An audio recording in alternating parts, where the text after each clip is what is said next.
नहीं ए बाबद रे नजर को आसी सारी कथा एवं ए बाबद रे आउ जहाँ पदक्षेप नवा कथा मंदिर प्रशासन से बाबद रे नब तांकु पूर्ण स्वाधीनता दिया मंदिर प्रशासन ए दिगरे जेते कठोर पदक्षेप नहीं पारिबो सेमाने नेबे सेतिपय तांकु संपूर्ण रूपे सरकार तरफ पूर्ण स्वाधीनता दिया एवं विशेष करिकी आउ गोटे कथा भी आज नजर को आसी गतकाल नजर को आसी से होची जे किछि नीतिकांति रे विलंबित हबार कथा जो विलंबित हवा कथा जो आसी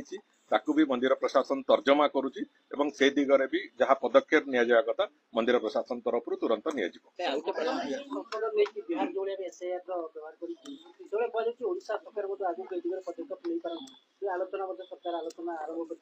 से बाबद रे जेतेबेले निष्पत्ति हो निश्चित भाव आपण माने प्रथम जानिबे से बाबद मुख्यमंत्री प्रस्ताव दैछन्ती जे ओडिसा रे अपराधी मामला बढ़ुची तेनु केपी गैंगस्टर से बाबद रे माननीय मुख्यमंत्री को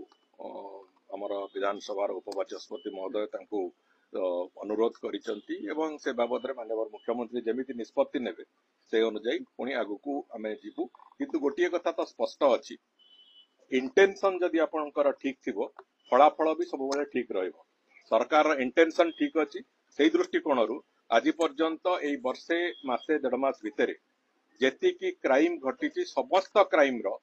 जो अपराधी माने क्राइम घटैचंती सेमानकु आमे 24 रु 48 घंटा भितर गिरफ करूछु गिरफ करने को से शक्ति पुलिस को संपूर्ण स्वाधीनता दि जाइए एवं सरकार तरफ संपूर्ण रूपे से शक्ति को व्यवहार करा जाउची जो कथा अतीत रे घटु नथिला तेणुक आमे इंटेंशन क्लियर अच्छी जदि आहुरी कठोरतार सहित जो क्रिमिनालाइजेशन को दमन करने कथा जदि माननीय मुख्यमंत्री निष्पत्ति नियंती से निश्चित भाव में आहरी स्वागत योग्य हम तेणुक मो कहवा कथा है जे मुख्यमंत्री जितेबाला निष्पत्ति नेबे सेतेबेले ही से संपर्क में आलोचना करवाटा ठीक जे बीजेडी तांको समयर जो अपराधर हार जोटा सर्वाधिक थिला जो महिला जनित अपराध को महिला मानक ऊपर आक्रमणर हार सर्वभारतीय स्तर में सबुठु उपरे थिला ए कथा बिजु जनता दल भूली जाइछि गत वर्षे भितर बारंबार बारंबार आम स्टाटिस्टिक्स देइछु जे अपराध हार ओडिशा रे कमिछि महिला मानक अपराधर हार कमिछि एवं आमे आहुरी आगु को जीवाकू चाहूछु आहुरी कठोरतार सहित ए कथा को दमन करने को चाहूछु आसामी तो गिरफ होउचंती किंतु ता सहित जुडिशियरी सिस्टम रे भी तांको केमिति आहुरी कठोर कठोर सजा मिलिबो एवं जहा फल कि आगामी दिन में एभलिया काम करिया के साहस करिवेनी से कथा दिगो को आमे चिंता करूछु तेणु करी निजे